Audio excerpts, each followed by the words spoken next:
Halo guys, selamat berjumpa kembali di Akur Channel. Kali ini Mimin akan membagikan kembali alur cerita Donghua, yang berjudul, Perfect World, episode ke-119. Namun tak bosan-bosannya Mimin ingin mengucapkan maaf yang sebesar-besarnya, dikarenakan untuk video dan alur cerita tidak sama, jadi untuk videonya hanya sebagai bumbu pemanis saja ya guys.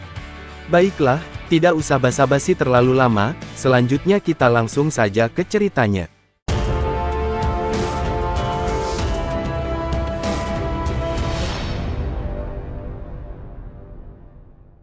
Di episode sebelumnya, diceritakan bagaimana perjuangan Si Hao, yang berkeliling mencari penghubung ke alam atas, hingga setelah sekian lama, akhirnya Si Hao menemukan titik terang, dan menemukan sebuah lorong, dan kemudian Si Hao pun memasuki lorong tersebut. Begitu dia berjalan di jalan ini, akan sulit untuk kembali. Semua koneksi dengan ranah bawah akan terputus. Jalan ini sangat panjang, menembus ruang. Hamparan samar terbentang di depannya. Ketika dia berjalan di dalamnya, seolah-olah dia sedang menyeberangi sungai waktu. Dalam ketidakjelasan, bintang-bintang akan berkedip-kedip dari waktu ke waktu. Aliran perak akan berputar. Adegan itu kabur dan membuat orang lain merasa bingung. Tiba-tiba, jalan yang dilalui Si Hao bergetar hebat. Aliran berbintang dan pemandangan tidak teratur itu menghilang.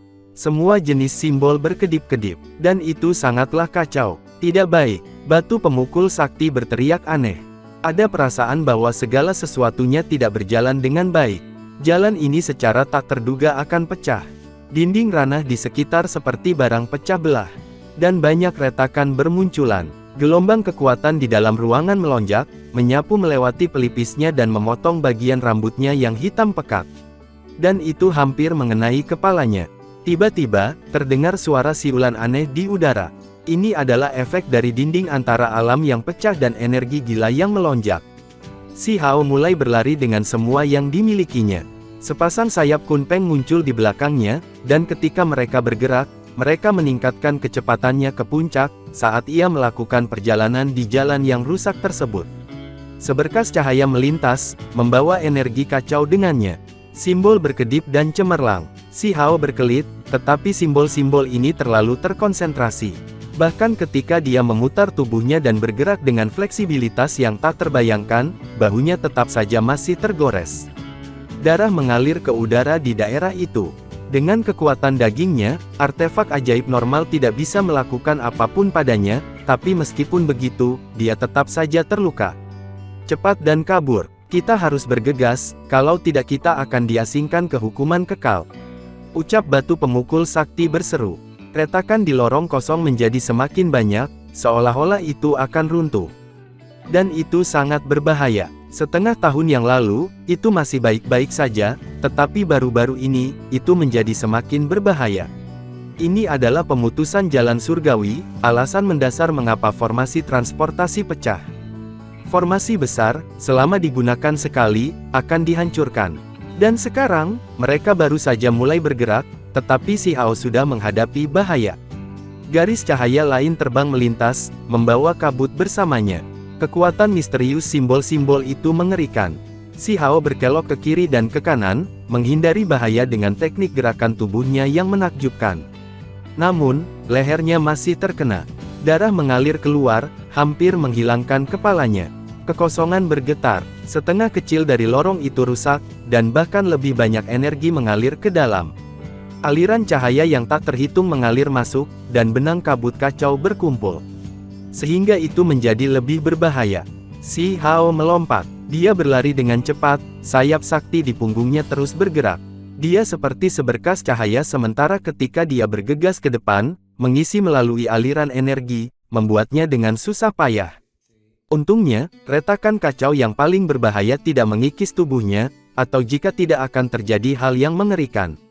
Hampir sampai. Hanya ada jarak pendek yang tersisa dari pintu keluar. Kita hampir berada di alam yang lebih tinggi, kata batu pemukul sakti. Namun, tepat pada saat itu, sebuah ledakan terdengar. Kekosongan menjadi tidak stabil, dan kemudian dengan cepat terbelah. Semua jenis simbol meletus. Situasi sekarang sangat buruk. Bagaimana dia bisa menghindari ini? Batu pemukul sakti itu berkedip. dan langsung melompat dari rambut Si Hao, dan bersembunyi di dalam dadanya untuk menghindari bahaya. Sejumlah besar simbol bergegas mendekat. Pada saat yang sama, cahaya kacau yang mengerikan, menjalin kekosongan dan meretas. Seketika itu juga, sebuah celah besar muncul di kekosongan. Jenis energi ini sangat menakutkan. Begitu seseorang diretas olehnya, lupakan para praktisi tertinggi, bahkan makhluk yang menyulut api sakti mereka, akan segera diretas terpisah. Si Hao menghindari potongan besar itu. Dia membuka kasing perunggu dan dengan cepat memasukinya. Dia menggerakkan keping perunggu, untuk melewati bentangan simbol ini. Ledakan kuat terdengar, kekosongan pecah dan simbol cahaya bergegas ke langit. Jalan ini benar-benar hancur, membentuk aliran energi yang paling menakutkan. Di dunia makam barat, kasing perunggu telah mengalami kerusakan. Selain itu, ketika tulangnya yang tertinggi si Hao meledak, itu juga rusak. Akibatnya, setelah dampak tersebut, dan sudah mulai pecah. Tidak bagus, ini hancur. Batu pemukul sakti berteriak dengan khawatir. Kasing perunggu yang berharga pecah. Orang bisa melihat beberapa simbol bergegas masuk dengan semua jenis cahaya. Dan itu sangatlah menakutkan. Ekspresi si Hao berubah. Dia mengeluarkan kuali batu itu. Meskipun tidak memiliki 3 kaki yang tersisa, tubuh kuali masih utuh. Dan itu adalah artefak ajaib dewa sejati, dengan kemampuan bertahan yang menakjubkan. Kemudian dia menutupi tubuhnya dengan kuali itu. Seketika itu juga, serangan kuat menabrak kuali, membentuk cahaya warna-warni yang menakutkan seolah-olah api yang menyala. Banyak retakan muncul di kuali ini, dan mereka dengan cepat menjulur keluar. Sepertinya mereka hampir meledak. Si Hao tenggelam dalam situasi kritis. Dia mengambil tombak sakti, dan menggunakan ini untuk melindungi dirinya sendiri. Kekosongan bergetar, dan simbol-simbol berlarian dengan kacau. Cahaya menyilaukan menyala. Kuali yang rusak terbang ke lorong yang rusak, dan menabrak bumi yang besar. Suara luar biasa merobek udara, menggetarkan langit dan bumi. Dan sebuah ledakan hebat terjadi di sini. Semua jenis cahaya warna-warni melonjak. Kuali sakti hancur berantakan, dan mengirimkan energi yang kuat bergegas ke segala arah. Di sekitarnya, gunung pendek runtuh dan batu-batu besar berjatuhan. Semua jenis pohon pecah. Kawah besar muncul di tempat ini. Sementara itu di atas tanah, retakan besar muncul satu demi satu. Mereka membentang ke kejauhan, tampak sangat menakutkan. Seolah-olah meteor dari dunia luar jatuh di sini. Dan di dasar lubang itu ada bentangan darah yang besar. Dan si Hao berbaring di sana, tubuhnya memutar dengan cara yang agak tidak normal. Dia menderita luka yang cukup parah. Banyak tulangnya yang patah. Tidak jauh dari situ, sebuah gunung telah membelah separuh tubuhnya. Tombak sakti yang berharga tersangkut di sana, warnanya menjadi kusam dan tanpa cahaya. Aku akan mati karena rasa sakit, ucap batu pemukul sakti berteriak sedih. Itu akhirnya tidak menghindari bencana ini dan malah berakhir melindungi dada si Hao, dari beberapa serangan simbol ruang kosong. Akibatnya, ada beberapa celah di tubuhnya sekarang. Dan itu sangat dekat dengan pecah. Si Hao membuka matanya dengan susah payah.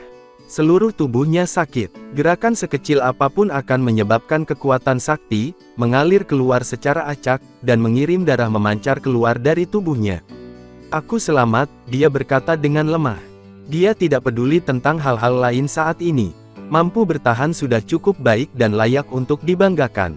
Si Hao ingin duduk, tetapi dia menemukan bahwa itu cukup sulit untuk dilakukan. Tulang-tulangnya patah, dan darahnya ada di mana-mana di atas tanah, mengubah tanah menjadi tanah berdarah.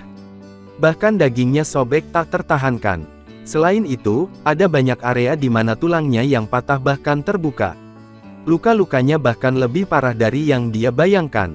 Tiba-tiba, sebuah wadah jatuh dari dadanya, dan itu penuh dengan udara dingin.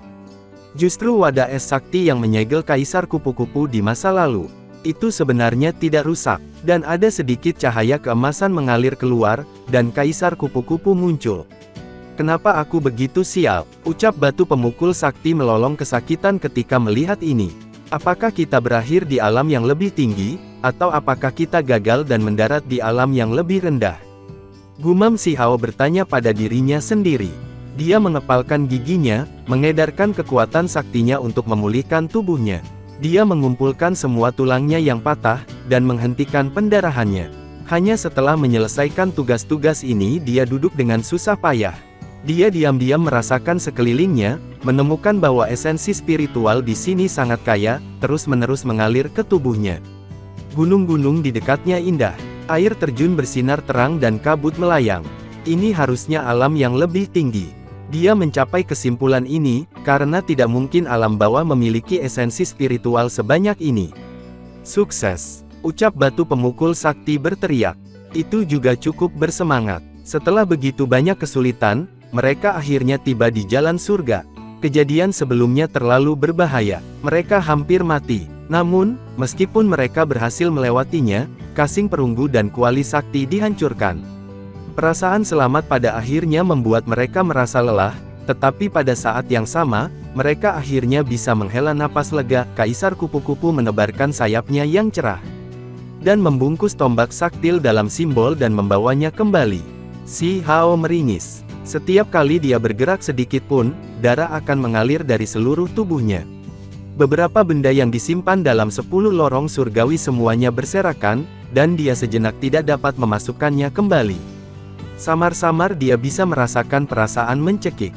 Tekanan hukum alam yang tak terlukiskan menimpanya.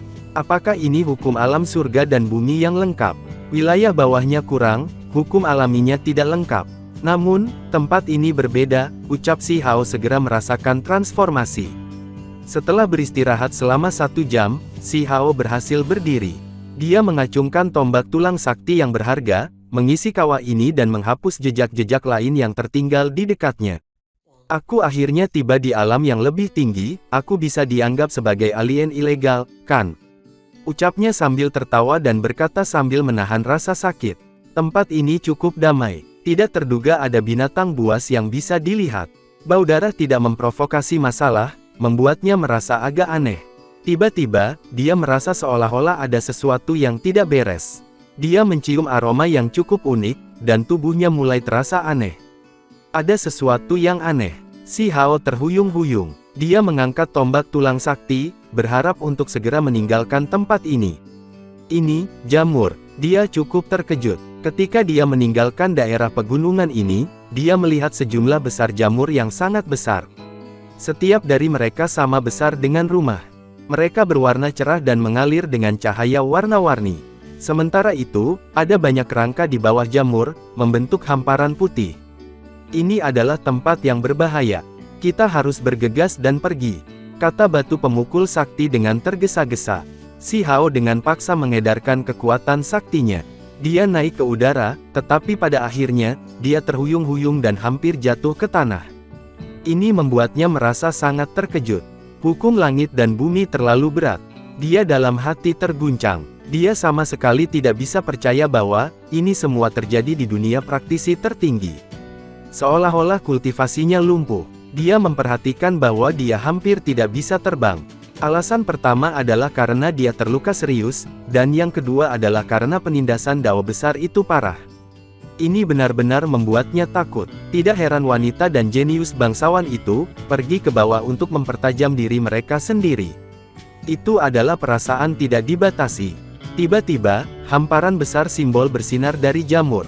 Mereka mengalir dengan warna-warna cemerlang dan memenuhi langit. Cahaya yang aneh. Itu benar-benar memiliki kekuatan sakti korosi. Ekspresi Si Hao berubah. Dia buru-buru mengoperasikan simbol-simbolnya, dengan padat menutupi bagian luar tubuhnya untuk mencegah sesuatu yang tidak terduga terjadi. Luka-lukanya parah. Mengaktifkan simbol-simbol ini dengan paksa, segera membuat tubuhnya berkeringat dingin. Kemudian, cahaya jamur aneh di bawahnya menjadi lebih cemerlang. Kabut cahaya yang tidak jelas, bergegas ke atas untuk mengelilinginya. Aku tidak bisa repot dengan kalian semua sekarang. Tubuhnya terluka sekarang, jadi dia tidak ingin menunda di sini. Sementara itu, meskipun jamur ini aneh, mereka tampaknya tidak memiliki kecerdasan, sehingga mereka tidak layak untuk diperjuangkan. Si Hao bergerak di atas tombak tulang sakti untuk memaksa jalan keluar. Hanya setelah terbang beberapa puluh mil keluar, barulah dia membebaskan diri dari wilayah aneh ini. Lagi pula simbol spasial itu aneh. Bahkan aku merasa tidak bisa mengatasinya. Wajah Si Hao pucat. Dia terluka dalam lorong kosong, dan mengalami kerusakan besar pada energi dasarnya. Bahkan sekarang, masih ada beberapa simbol di tubuhnya yang belum hilang, berkedip-kedip di tulang dan dagingnya. Namun, itu juga bukan masalah besar, karena semuanya akan lebih baik setelah dia mengambil waktu untuk pulih. Kemudian, dia terbang 100 mil lagi. Dia terlalu lelah, dan turun. Ada jalan di sini, jadi harus ada aktivitas di sekitar sini. Setelah mengatakan ini pada dirinya sendiri, dia mendengar suara seseorang. Dia melihat gunung, tanpa diduga siput besar. Itu merangkak dengan cepat bahkan dengan lebih dari 20 orang di punggungnya. Ada orang muda dan tua di sana yang mengobrol sambil tertawa. Ekspresi si Hao agak aneh. Untuk benar-benar menggunakan siput sebagai tunggangan, ini benar-benar agak tidak biasa. Terlepas dari orang-orang ini, ada banyak mangsa pada siput ini. Ada gajah liar yang panjangnya beberapa zang, harimau ganas yang panjangnya 5 atau 6 meter, dan beberapa lusin ular raksasa yang panjang. Ini adalah keluarga pemburu. Beberapa dari mereka memegang tongkat taring serigala, dan yang lainnya membawa busur hitam besar. Mereka mengenakan pakaian kulit binatang, dan mengekspos bagian atas tubuh mereka. Mereka tampak sangat primitif. Terlepas dari ini, ada beberapa pemuda juga. Mereka hanya berusia remaja, juga mengikuti pasukan ini, jelas untuk mendapatkan pengalaman dan menguatkan keberanian mereka. Ada seseorang di sana yang tampaknya terluka. Ucap seorang anak berteriak. Semua orang memandang. Saat ini, si Hao sedang berbaring di sepotong batu biru. Ada darah mengalir dari setiap bagian tubuhnya, membuatnya tampak agak menyedihkan. Luka-lukanya tidak ringan. Ayo bawa dia kembali ke desa dan rawat dia. Ucap seorang pria parubaya melompat dari siput dan dengan cepat berlari. Si Hao tergerak. Pengetahuannya tentang alam yang lebih tinggi terbatas, jadi mungkin dia harus mengikuti orang-orang ini kembali, dan perlahan-lahan memahami situasinya. Siput ini sangat besar, seperti gunung kecil. Dengan mudah mengangkut lebih dari 20 orang, serta gajah besar, harimau ganas, ular besar, dan mangsa lainnya. Ini membuat si Hao merasa agak terdiam. Bagaimana mereka bisa tumbuh menjadi siput besar? Alam yang lebih tinggi benar-benar aneh. Kulitnya sangat keras, dan sepenuhnya hitam seperti batu giok hitam. Dia berkilau dengan keindahan kristal dan sangat kokoh. Saat ini, ia merangkak dengan kecepatan tinggi, seperti kuda yang melaju kencang. Keluarga pemburu ini semuanya bermarga Vermilion, berasal dari desa Vermilion. Mereka baru saja kembali dari perburuan yang bermanfaat di pegunungan. Segera setelah itu, si Hao mengerti mengapa mereka bermarga Vermilion. Itu karena semangat leluhur mereka. Desa ini cukup besar dengan lebih dari 1000 anggota. Ada jaring laba-laba besar di depan desa yang berwarna perak dan cemerlang. Seekor laba-laba besar merayap di atasnya, yang sebesar gajah liar. Ini adalah roh penjaga desa Vermilion. Ini melindungi lebih dari 1000 anggota keluarga. Biasanya, dia tidak bergerak dari jaringnya dan diam-diam diolah. Si Hao terguncang. Laba-laba besar ini tidak bisa dianggap lemah. Itu hanya roh penjaga sebuah desa, tetapi sudah mencapai alam transformasi spiritual. Itu sangatlah menakjubkan. Laba-laba besar perak itu sepertinya telah merasakan sesuatu. Dia membuka matanya dan melihat ke atas, memberi si Hao pandangan. Seluruh tubuhnya mengeluarkan sinar. Kemudian, mulai berkultivasi lagi. Pasukan berburu tiba di depan desa. Mereka memilih harimau bergigi besar dan mengirimkannya ke 2 jaring besar lebar. Kemudian, siput raksasa itu membawa semua orang ke desa dari bawah jaring besar. Suara mengunyah bisa terdengar di belakang mereka. Harimau bertaring tajam itu cepat dimakan oleh laba-laba perak besar. Ada 2 gunung berbatu yang tidak bisa dianggap tinggi di depan desa. Begitu seseorang melewati ini, medannya akan terbuka dan rumah-rumah muncul dalam jumlah besar. Jelas bahwa ada lebih dari 1 pasukan berburu di desa tersebut.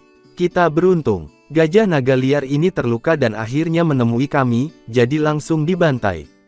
Ucap seorang tetua di atas siput berkata dengan ekspresi tersenyum. Siapa ini? Bagaimana kamu akhirnya membawa kembali orang yang terluka? Cukup banyak orang dari desa Vermilion yang mengelilinginya. Aku menemukannya, dan kami membawanya kembali. Pemuda termuda di siput berteriak. Semua penduduk desa saling memandang dengan cemas. Mereka menatap si Hao, menatapnya berulang-ulang. Lukanya sangat parah. Apakah dia ditabrak oleh Pixiu? Kenapa aku merasa setidaknya ada 20 tulang patah? Orang-orang ini sering berburu ke gunung, sehingga mereka juga terluka dari waktu ke waktu. Ketika mereka melihat Si Hao, mereka merasa bahwa lukanya sangat serius. Pada kenyataannya, semua tulang Si Hao cukup banyak yang patah. Biarkan kakek ketiga memeriksanya. Yang disebut kakek ketiga adalah salah satu individu paling kuat di desa Vermilion. Dia mengerti obat-obatan, jadi biasanya, semua luka-luka penduduk desa dilihat olehnya. Dia memiliki gengsi besar di desa ini. Di belakang desa ada halaman. Di sini sangat damai. Ada kolam lumpur di sini. Disinilah kakek ketiga tinggal. Si Hao terluka parah. Dia sedikit mengangkat tubuhnya dan mengucapkan terima kasih kepada penduduk desa ini. Wajah kakek ketiga ditutupi rambut putih. Tubuhnya agak bungkuk. Dengan suara serak, dia berkata, "Anak muda, aku tidak tahu latar belakang kamu, tetapi aku merasa kamu sangat tidak biasa. Aku berharap bahwa kunjungan kamu tidak mempengaruhi hal-hal di sini." Ketika jumlah orang yang relatif lebih sedikit, Si Hao dengan bijaksana menyatakan bahwa dia tidak membutuhkan perawatan kakek ketiga, dan bahwa dia dapat pulih dengan sendirinya. Dia hanya ingin tinggal di sini selama beberapa waktu. Kakek ketiga mengangguk dan membuat beberapa ruang di halaman. Ada 3.000 provinsi di dunia ini. Ini adalah apa yang Si Hao pelajari dari mulut seorang pemuda, setelah dia memutuskan untuk tinggal di sini. Segera membuatnya agak terpana. Ini terlalu mengejutkan. Perlu diketahui ya guys, Si Hao telah mendengar di wilayah yang lebih rendah bahwa, satu provinsi jauh lebih besar daripada semua 8 wilayah yang disatukan. 3.000 provinsi, seberapa besar wilayah ini? Sementara itu, ini adalah apa yang telah dieksplorasi semua orang sejauh ini. Jika wilayah tak berpenghuni misterius yang lebih besar ditambahkan, itu akan tak terbayangkan luasnya. Tentu saja, Si Hao tidak mengungkapkan kejutan apapun di depan orang-orang desa Vermilion. Dia memperoleh semua informasi ini melalui pendekatan tidak langsung. 3.000 provinsi adalah pepatah yang lebih tua. Adapun berapa provinsi sebenarnya ada, kita tidak bisa mengatakan dengan jelas. Bahkan tokoh-tokoh besar itu tidak dapat dipastikan, kata kakek ketiga. Pada hari-hari berikutnya, Si Hao menyesuaikan tubuhnya yang terluka dan perlahan pulih. Pada saat yang sama, ia mempelajari dao hebat dunia ini, bersiap untuk menyelesaikan hukum alam tubuhnya. Metode yang paling efektif adalah kelahiran kembali, membiarkan dirinya berubah dan menjadi lengkap. Namun, proses ini pasti akan penuh dengan penderitaan. Dia perlu mematahkan semua tulang tubuhnya dan menukar darahnya. Itu akan menjadi proses yang berbahaya. Tentu saja, dia telah membuat banyak persiapan. Metode kelahiran kembali gunung abadi dan teknik lainnya adalah hal-hal yang telah dia pahami sejak lama. Selain itu, ia memiliki teknik kelahiran kembali burung Vermilion negara api suci, serta bahkan metode kelahiran kembali wanita yang berhubungan dengan makhluk mulia yang lebih tinggi, wanita bangsawan Hong Huang. Tulang yang patah sudah disatukan lagi. Sepertinya jika aku ingin mengubah, aku harus memecah mereka lagi, gumam Si Hao berkata dengan lembut. Batu pemukul sakti juga dalam keadaan tidur, karena setelah mendaki jalan surga, ia menderita banyak retakan yang diakibatkan ledakan besar. Dia juga perlu perlahan pulih dan bergabung kembali. Beberapa hari berlalu, pemahaman Si Hao tentang hukum dan dao dunia ini, menjadi lebih mendalam. Dia tahu apa yang harus dia lakukan. Dia bersiap untuk mengisi kembali hukum alami tubuhnya, dan melakukan kelahiran kembali. Tiba-tiba, sebuah tanduk terompet terdengar yang sangat menindas, seolah-olah suara binatang iblis yang meraung. Suara yang ditransmisikan sangat jauh. Semua penduduk desa Vermilion pun terkejut. Segera setelah itu, sekelompok pemuda dan orang dewasa muda dikumpulkan, menjadi sangat bersemangat. Mereka berlari ke arah depan desa. Bahkan roh penjaga terkejut. Dia membuka matanya di jaring besar. Seluruh tubuhnya bersinar dengan sinar perak, saat menyapu semua orang. Apa yang terjadi? Si Hao juga tiba di depan desa, meminta informasi dari orang-orang di sampingnya. Pemilihan prajurit, perang hebat telah dimulai. Seorang pemuda berkata dengan bersemangat. Namanya Zujun, dan beberapa hari yang lalu, dia adalah orang pertama yang memperhatikan Si Hao. Apakah ini perang hebat? Pikir Si Hao. Dia tidak mengerti, juga tidak baik untuk bertanya terlalu terang-terangan. Namun, tidak perlu baginya untuk bertanya terlalu dalam. Anak-anak muda ini sangat bersemangat dan terus-menerus mengobrol, berdiskusi di antara mereka sendiri di sini. Ini adalah pertemuan terhormat di mana para praktisi bangkit dari setiap bidang, seperti 100 aliran yang berkumpul ke lautan. Banyak prajurit berkumpul untuk melakukan kompetisi yang ketat. Apa tujuan dari ini? Tanya si Hao sembarangan. Legenda mengatakan bahwa ada keberuntungan alami yang besar, kesempatan yang menantang surga. Wajah sekelompok pemuda menjadi merah. Mereka sangat bersemangat dan mulai berdiskusi bersama untuk memilih yang terbaik dari masing-masing daerah, dan melakukan pertempuran yang menentukan satu demi satu, maju selangkah demi selangkah. Ini adalah pertentangan hebat antara para jenius, dan sebuah jalan untuk praktisi terkuat. Di mana mereka akan bertarung pada akhirnya? Aku tidak tahu. Rumor mengatakan bahwa individu kita yang paling kuat hanya mencapai kualifikasi di masa lalu, tidak memperoleh kualifikasi untuk bertarung di tingkat yang lebih tinggi. Ketika si Hao mendengar ini, dia cukup terkejut. Ini benar-benar acara berskala besar.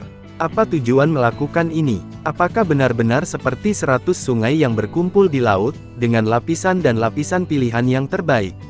Semua sungai ini akhirnya mengalir kembali ke laut. Pejuang yang tak ada habisnya, semua jenis praktisi, para jenius surga dari semua jalan. Ini adalah pertemuan yang sangat besar. Satu provinsi sudah beberapa kali lipat dari wilayah bawah. Itu tidak terbatas. Orang-orang desa Vermilion tidak akan mengerti. Lupakan provinsi lain, akan sulit bagi mereka untuk mencapai batas prefektur ini sendirian. Apa tujuan dari kontes ini? Peluang alami macam apa sebenarnya yang ada di sana? Si Hao ingin memahami ini. Sayangnya, penduduk desa tidak tahu.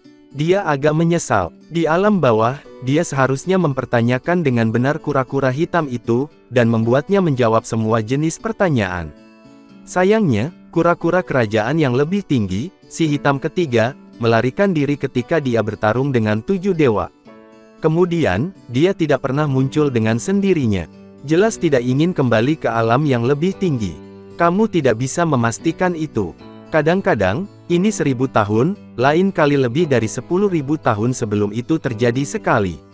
Si Hao terkejut. Itu benar-benar peristiwa besar. Adik laki-lakinya, Yue Chan, penyihir, dan yang lainnya, serta bakat luar biasa dan jenius surgawi semuanya akan berpartisipasi. Pada saat itu akan menjadi pertempuran yang hebat antara para jenius. Aku harus memperbaiki hukum alam aku sendiri terlebih dahulu, dan melakukan kelahiran kembali. Gumam si Hao, dan kemudian kembali ke tempat tinggalnya, dan memulai semua jenis persiapan. Jika dia ingin menjalani kelahiran kembali, dia membutuhkan semua jenis suku cadang yang cocok. Terlepas dari teknik kelahiran kembali, ia juga ingin membentuk kumpulan kelahiran kembali untuk menyehatkan tubuhnya, dan memungkinkannya menjalani transformasi yang lebih baik lagi. Lagi pula, kali ini, ia harus mematahkan semua tulangnya, membuat darah, dan menukar darah. Itu sangat penting. Tidak mungkin ada sedikit kecerobohan. Semuanya harus dilakukan untuk kesempurnaan. Karena ekstra hati-hati, si Hao mengatur formasi di belakang desa Vermilion, dan kemudian ia mulai membentuk kolam kelahiran kembali dan menyaring semua jenis cairan obat. Dan kemudian dia bersiap untuk melakukan transformasi untuk dirinya sendiri. Rumput bintang, lotus iblis hitam, anggur naga merah tua, tubuh batu giok salju, dan hal-hal lainnya disempurnakan. Mereka dilarutkan ke dalam kolam, sehingga cairan itu berkilau dan bergelombang dengan cahaya sakti. Ada lebih dari 100 jenis obat spiritual di sisinya, serta kodok 3 kaki, kelabang surga kelabang, darah naga, dan makhluk langka lainnya. Mereka melayang di kolam kelahiran kembali dan melepaskan esensi mereka. Suatu hari dan satu malam kemudian, si Hao selesai memurnikan cairan kelahiran kembali. Kemudian, dia mengepalkan giginya dan mematahkan semua tulangnya. Dia menahan rasa sakit dan melepaskan darah esensinya. Dia duduk di dalam kolam kelahiran kembali, dan kemudian mulai menjalani transformasi. Di dalam kolam kelahiran kembali, awan naik dan kabut melingkar. Puluhan ribu lintasan cahaya warna-warni mengalir di sekitarnya, dengan warna yang cemerlang. Cairan di dalamnya berkilau dan bergolak dengan esensi spiritual. Si Hao duduk. Semua tulang patah. Dia menahan rasa sakit dan menuntun cairan berharga ini ke dalam dagingnya. Tubuhnya melepaskan gelombang bergemuruh. Di dalam kolam, cairan berharga bersinar cemerlang seperti cairan halus. Kemudian itu terus mengalir ke 4 anggota badan dan tulangnya. Cahaya yang menyegarkan mengalir, cairan spiritual mendidih.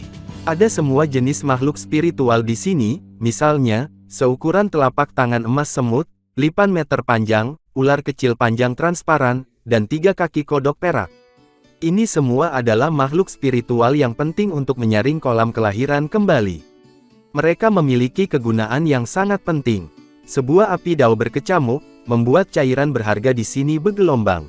Si Hao merasakan suhu yang sangat tinggi, tetapi dia duduk di sana tanpa bergerak, memungkinkan esensi benda spiritual untuk membersihkan tubuhnya. Sementara itu, suara retak tulang bisa didengar. Tubuh si Hao bergetar di bawah rasa sakit yang luar biasa. Hukum alam dari ranah ini lengkap, dao besar tumbuh tanpa kekurangan, sehingga orang bisa menumbuhkan ke puncak. Sementara itu, di alam bawah, segalanya berbeda. Dao surgawi rusak, jadi jika tidak ada yang tak terduga terjadi, akan sangat sulit bagi seseorang untuk mencapai potensi tertinggi mereka. Si Hao muncul dari alam bawah untuk merekonstruksi tubuhnya dan mengisi apa yang hilang. Namun, ini pasti akan menjadi proses penuh penderitaan. Setiap inci tulangnya harus patah dan digabungkan kembali. Setelah untai darah merembes keluar dari kulitnya, mengalir ke dalam kolam cair. Meskipun itu adalah darah yang berharga, masih ada sedikit kotoran. Ini adalah beberapa ketidakmurnian tubuhnya.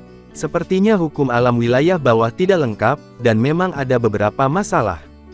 Untungnya, semuanya bisa diperbaiki.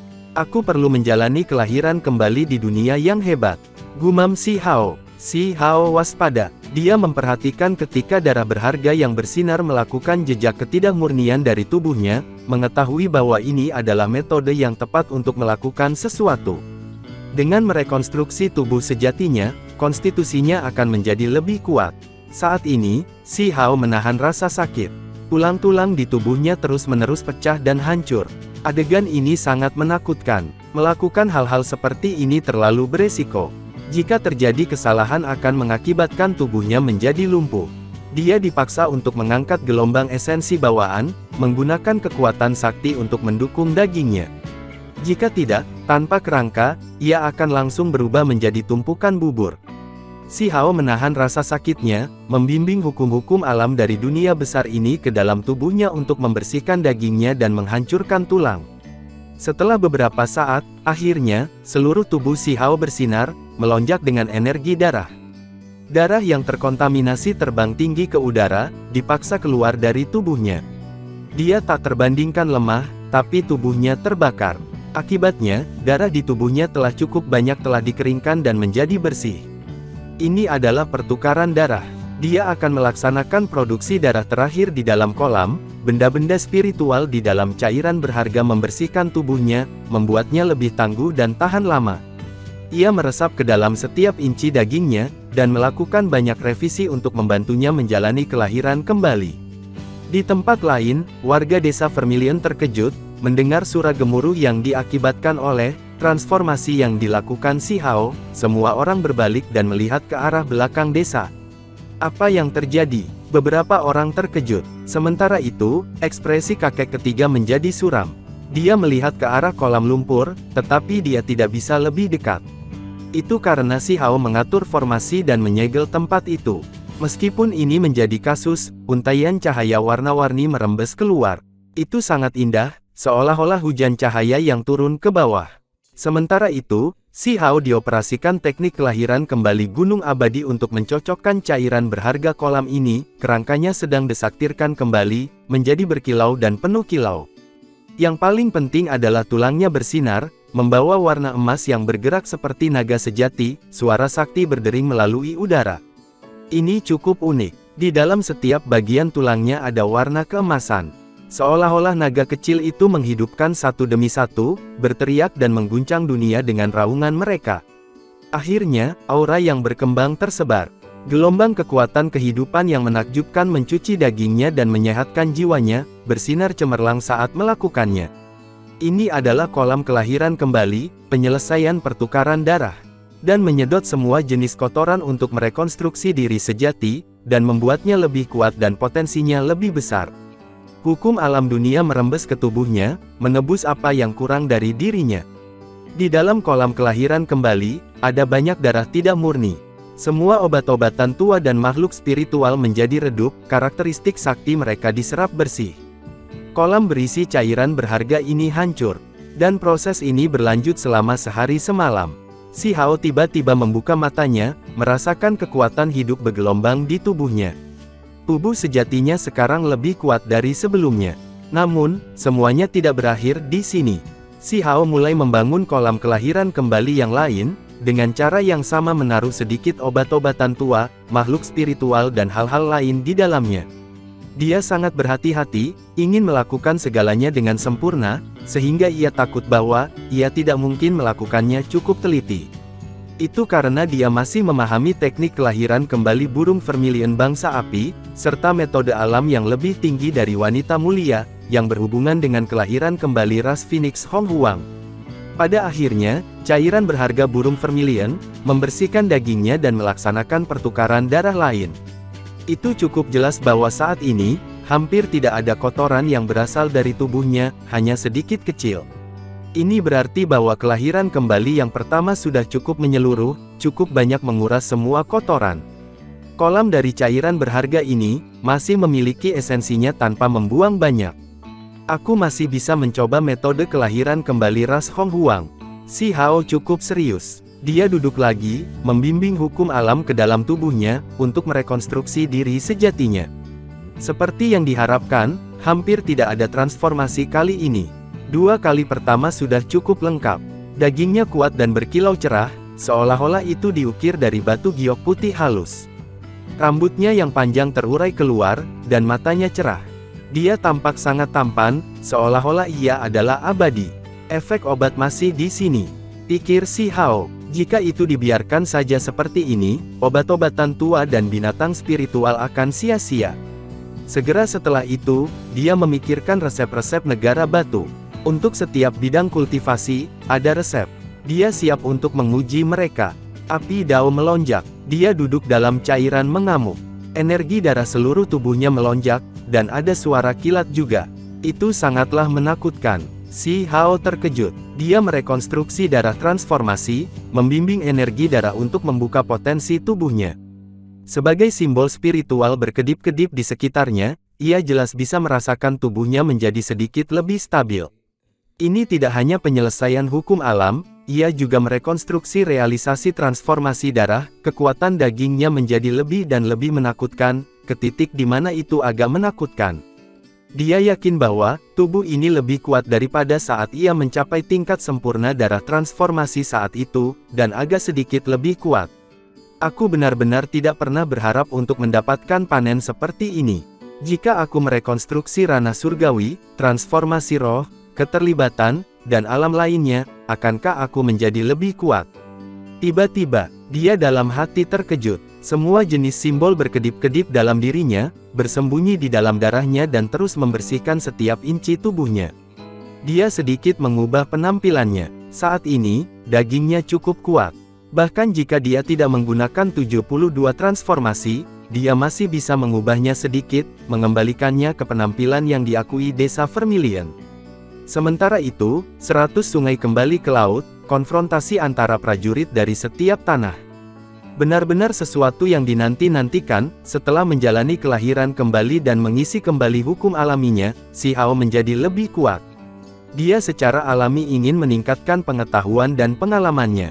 Adiknya, Yue Chan, penyihir, dan jenius surgawi lainnya dan bakat yang luar biasa dari setiap provinsi akan muncul.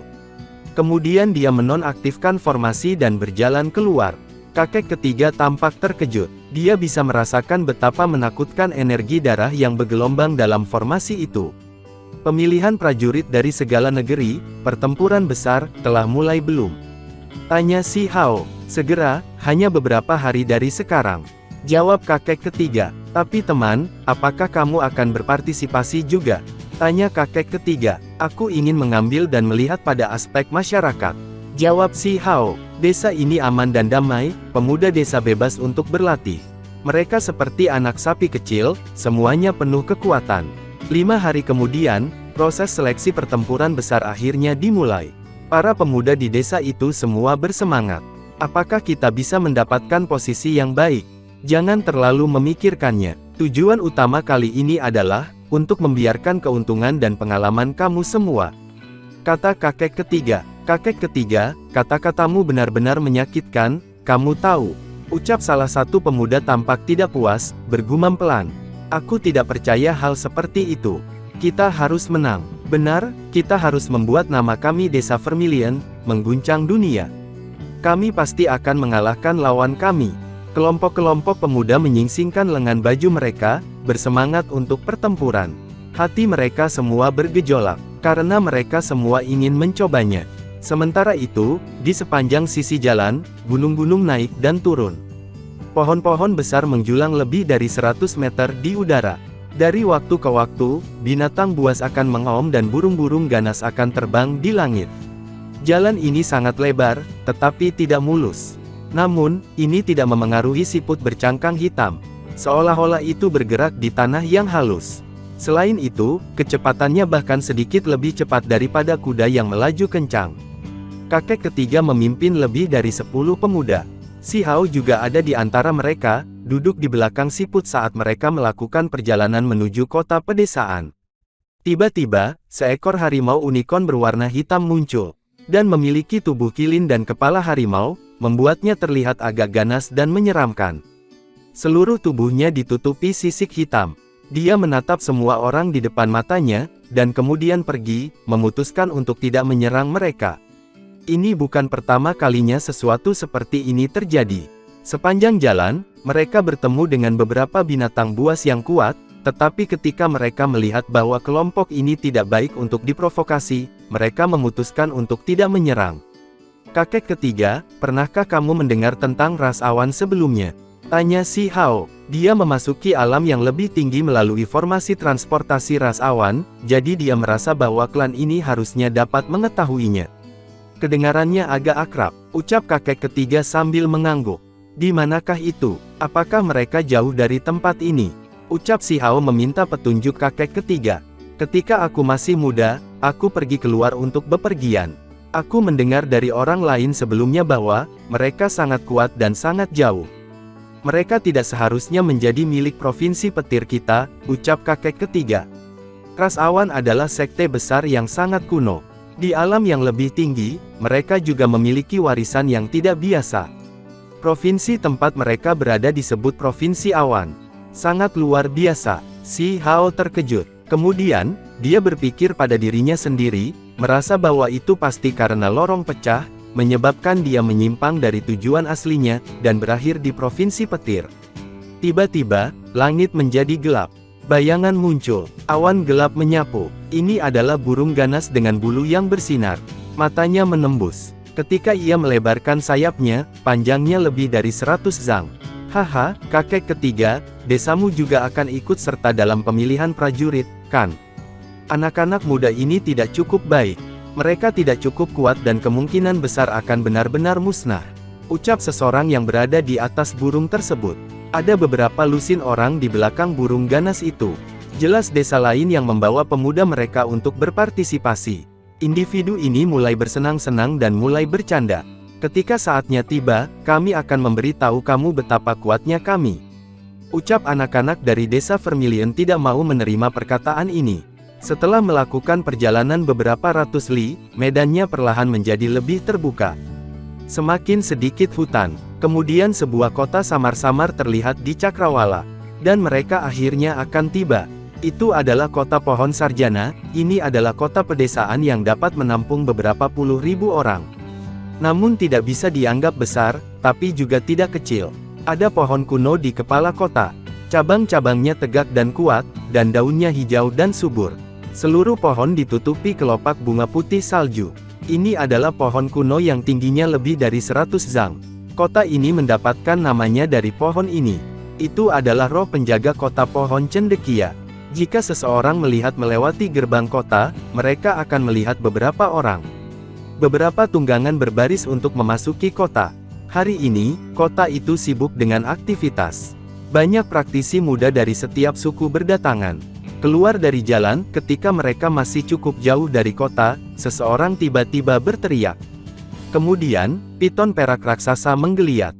Panjangnya lebih dari 100 zang, membawa sekelompok orang di sini. Mereka sangat kasar dan tidak masuk akal. Ular perak besar itu mengibas-ngibaskan ekornya, dengan keras membantingnya ke tubuh siput hitam, membuatnya terhuyung-huyung dan hampir jatuh. Sementara itu, beberapa pemuda yang berada di atas jatuh. Apa yang sedang kamu lakukan? Kalian semua pengganggu. Kelompok pemuda itu geram. Mereka berdiri dari tanah dan dengan keras memaki. Seekor siput menghalangi jalan dan bergerak perlahan, jadi kita tidak bisa menjauh, kan? Orang-orang piton perak besar mencibir. Mereka sama sekali tidak peduli dengan orang-orang desa Vermilion. Beberapa orang dari desa Vermilion tidak bisa menahan diri. Mereka melonjak dengan darah panas, hendak bergegas untuk berdebat dengan pihak lain, tetapi mereka dihentikan oleh kakek ketiga. Dia berteriak agar mereka tidak bertindak gegabah. Apa, kamu masih ingin menggunakan kekuatan? Kalian semua bisa datang dan mencobanya.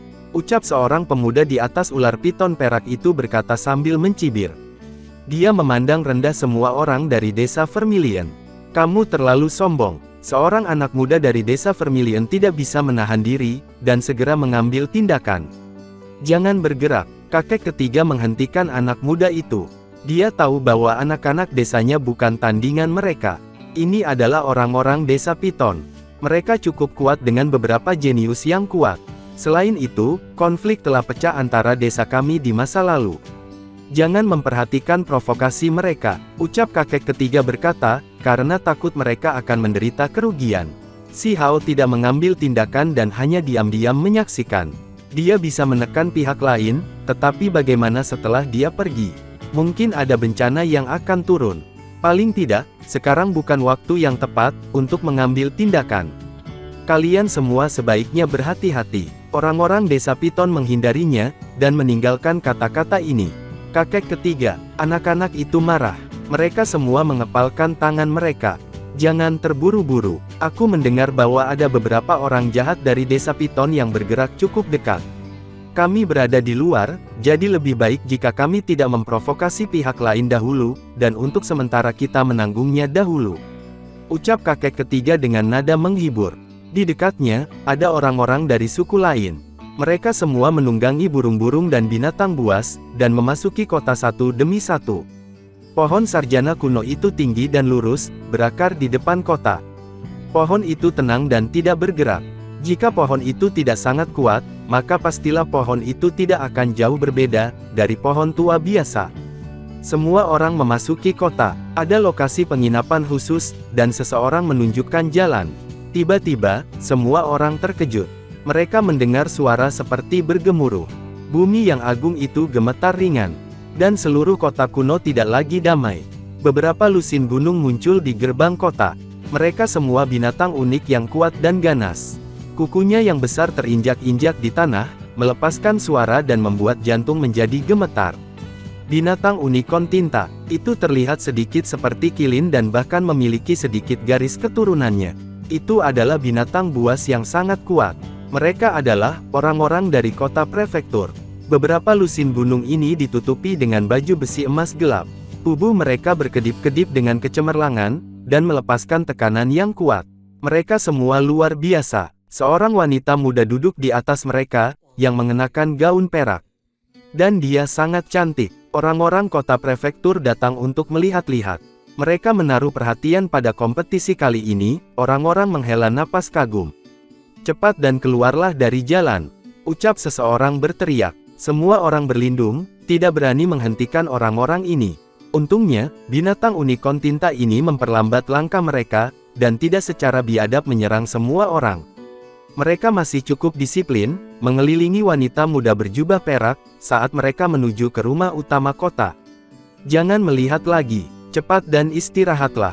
Kompetisi seleksi akan dimulai besok, ucap kakek ketiga mengingatkan semua orang, agar mereka bisa menyimpan kekuatan mereka untuk besok. Keesokan harinya, semua orang bangun sangat pagi. Mereka digiring ke arena pertempuran besar di desa di distrik pusat, dan mereka akan melakukan kompetisi di sini. Namun, puluhan tunggangan ini muncul lagi sebelum kompetisi seleksi dimulai. Selain itu, Master Kota Pohon Sarjana yang sudah tua, menemani wanita muda berjubah perak yang datang ke sini. Semuanya, kalian semua adalah pemimpin daerah terdekat. Kali ini, kamu bahkan telah membawa anak-anak paling kuat klan kamu.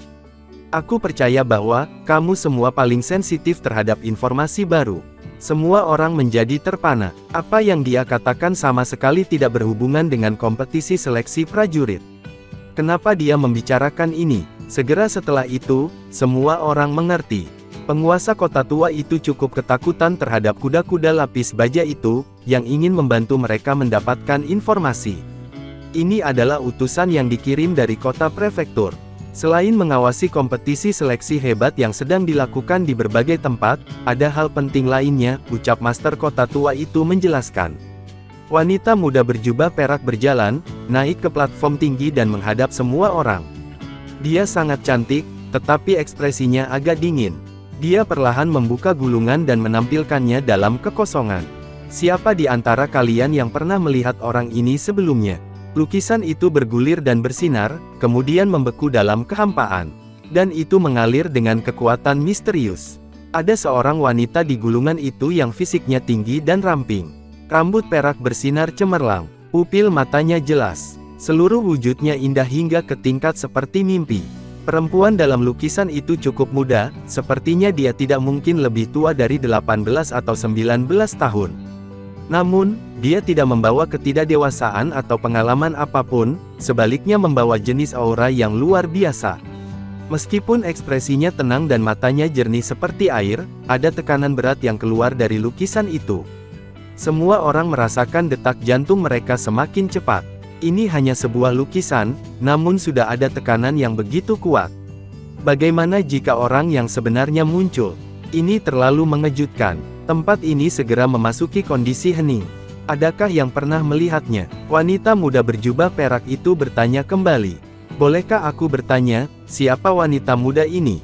Ucap seseorang berkata dengan suara kecil. Orang itu sangat bingung. Ini jelas merupakan kompetisi seleksi prajurit, jadi mengapa situasi seperti ini muncul? Seketika itu juga, dengusan dingin terdengar. Wanita muda berjubah perak itu melirik, dan orang itu langsung merasa seolah-olah dia tersambar petir. Dia tidak bisa berdiri diam dan terhuyung mundur. Ekspresi semua orang berubah. Utusan dari kota prefektur ini begitu kuat. Hanya dengusan dingin ini saja yang memaksa seseorang menjadi mundur. Dia jelas sangat kuat. Dari penampilannya, usianya juga seharusnya tidak sehebat itu. Ini membuat banyak anak muda merasakan kegagalan. Master Kota Tua Kota Pedesaan terbatuk dan berkata, semuanya, jangan bicara terlalu banyak. Adakah yang melihat wanita berambut perak ini? Hal ini sangat penting, ucap Master Kota Tua. Banyak orang menggelengkan kepala, menyatakan bahwa mereka tidak pernah tahu dengan wanita tersebut. Mereka belum pernah bertemu wanita berambut perak ini sebelumnya. Temperamennya tampak luar biasa. Jika mereka pernah melihatnya sebelumnya, mereka pasti tidak akan lupa. Dia melarikan diri ke daerah ini. Jika kamu semua memiliki informasi tentang dia, cepat dan laporkan. Akan ada hadiah besar, kata wanita muda berjubah perak itu. Dia mengalihkan pandangannya ke semua orang. Semua orang menjadi kaget. Mereka melihat lukisan itu lagi. Gadis berambut perak itu pasti kuat, dengan karakter yang jauh lebih luar biasa dari utusan perempuan di depan mata mereka dan lebih tangguh. Siapa yang melukainya, untuk benar-benar melarikan diri ke tempat ini? Bahkan jika aku menjelaskannya kepada kalian semua, tidak ada dari kalian yang akan mengerti. Wanita berjubah perak dengan dingin mendengus. Kemudian, dia berkata pelan pada dirinya sendiri, ini adalah wanita yang terluka, oleh yang hebat muda Istana Abadi. Hanya setelah bertempur dalam pertempuran besar, akhirnya dia melukai wanita itu dengan serius. Orang ini penting. Istana Abadi yang hebat telah menyatakan bahwa dia harus ditemukan. Ini sangat sulit. Si Hao mendengar semuanya dengan jelas. Gadis berambut perak itu sebenarnya adalah lawan dari sosok hebat muda itu. Setelah pertempuran besar terus-menerus, dia dikalahkan dan menderita luka parah, dan melarikan diri ke sini. Hatinya tergerak. Bahkan ketika dia berada di alam yang lebih rendah, dia sudah tahu betapa mengerikannya Istana Abadi. Wanita ini sebenarnya berani berdiri melawan Istana Abadi, dan melakukan pertempuran besar. Dia telah mendengar sebelumnya bahwa, salah satu yang hebat dari gunung abadi dari generasi ini, seperti gunung yang hebat yang menimpa pikiran semua orang. Mereka dari generasi yang sama, tidak bisa menjadi tandingannya sama sekali. Dan dia sulit dilampaui. Sementara itu, wanita ini benar-benar berani bertarung hebat melawannya lagi dan lagi, akhirnya melarikan diri setelah terluka, dan dapat meninggalkan kepungan dalam keadaan hidup-hidup. Ini benar-benar mengejutkan. Mungkinkah aku akan bertemu individu itu dari Istana Abadi begitu cepat? Apakah akan ada pertempuran juga? Gumam si Hao berkata pada dirinya sendiri dalam hati. Jika ada informasi, segera laporkan. Ucap gadis berjubah perak berbalik dan pergi ke kejauhan. Tiba-tiba, mata si Hao menyala. Baru saja, dia tampaknya telah melihat seutas cahaya keperakan. Itu sangat buram, berkedip tidak jauh. Dan itu membuat pikirannya melompat. Mungkinkah wanita itu datang dan akan mengambil tindakan di sini? Jika itu yang terjadi, individu dari Istana Abadi itu kemungkinan besar akan muncul juga. Dan, adegan ini pun, mengakhiri perjumpaan kita kali ini. Terima kasih kepada semua subscriber Akur Channel, yang sudah menyimak sampai dengan akhir ceritanya. Semoga semuanya diberikan kesehatan dan kebahagiaan, serta ketabahan, juga diberikan selalu rezeki yang berlimpah, untuk bekal dunia dan akhirat, amin. Sampai jumpa di episode selanjutnya ya guys, terima kasih.